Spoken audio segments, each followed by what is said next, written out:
काही दिवसाआधी केलेलं होतं आणि त्याच याच्यात 3 दिवसाआधी एक 20 कोटीचं टेंडर कोणतीही प्रशासकीय मान्यता न राहताना कोणतीही मंजुरी न राहताना 20 कोटीचं टेंडर काढण्यात आलेलं होतं आणि त्या 20 कोटीच्या टेंडरमध्ये जिओ टॅगिंगची अट जी राज्य सरकारने GR काढून ती अट रद्द करण्यात आलेली आहे. त्या GRला कचरा टोकरीत टाकून ते टेंडर सगळे काढण्यात आलेले आहे, त्यात अट टाकण्यात आलेली आहे. ट्विट करण्याच्या माध्यमातून हे सगळं कारस्थान करण्यात आलं होतं. त्या संदर्भातल्या तक्रार मी पालकमंत्री पंकजी भोयरला केली आणि त्यांनी अर्ध्या तासाच्या आत सगळे हे टेंडर रद्द केले आणि कालच त्यांनी माननीय मुख्यमंत्री साहेबांची भेट घेऊन या सगळ्या संदर्भातली माहिती दिली आणि या संदर्भातली चौकशीची मागणी त्यांनी केलेली आहे. उच्चस्तरीय चौकशीची मागणी केलेली आहे. मुख्यमंत्री कार्यालयातनं कालच कलेक्टरांना निर्देश दिले की पुढच्या 7 दिवसाच्या आत या संदर्भातला एक सखोल अहवाल सादर करण्याच्या संदर्भात ते अहवाल आल्यावर आणखीन याच्या मागील जे मोठे मोठे जे भ्रष्टाचार झाले तेही पुढे बाहेर निघतील. आपण भंडारा गोंदियामध्ये भाजप एकला चलूनची भूमिका घेणार का, काय नेमकी भूमिका? बघा, ही जी स्थानिक स्वराज्याची निवडणूक आहे ही कार्यकर्त्यांची निवडणूक आहे. प्रत्येक कार्यकर्त्याला प्रतिनिधित्व मिळालं पाहिजे, प्रत्येक कार्यकर्त्याला निवडणूक लढता आली पाहिजे आणि म्हणून कुठेतरी त्याच्या वर्षानुवर्षाची मेहनत कुठेतरी फलस्वरूप त्याचं आलं पाहिजे.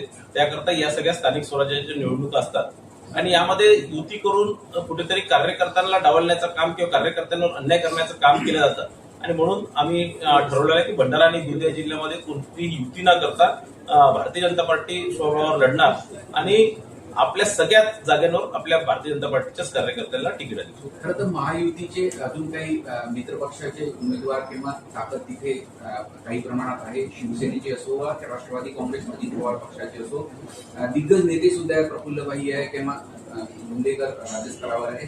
हे सगळं असताना आपण आपली भूमिका नाही, बघा असं आहे की तेही नेते तुमच्या कार्यकर्त्यांच्या हक्कासाठी लढणार आहेत. त्यांनाही सगळ्याच जागा लढवायच्या आहेत कारण तिथे मोठ्या प्रमाणात भारतीय जनता पार्टीचे कार्यकर्ते आहेत.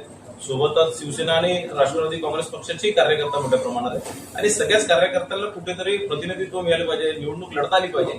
त्याकरता आम्ही ठरवलेलं आहे की कोणती युती न करता ही निवडणूक आपण समोर जायची. किती ओबीसीचे किती उमेदवारांना तिकीट देण्याचं काही नियोजन केलं आहे ओबीसी नेते म्हणून त्या भागामध्ये?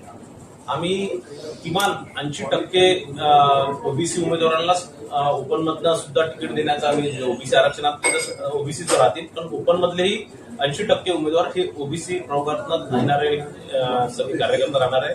भंडारा आणि गोंदिया जिल्ह्यामध्ये प्रमुख ओबीसी नेते सगळेच भारतीय जनता पार्टीचे कार्यकर्ते आहेत आणि त्या सगळ्यांना न्याय देण्याचं काम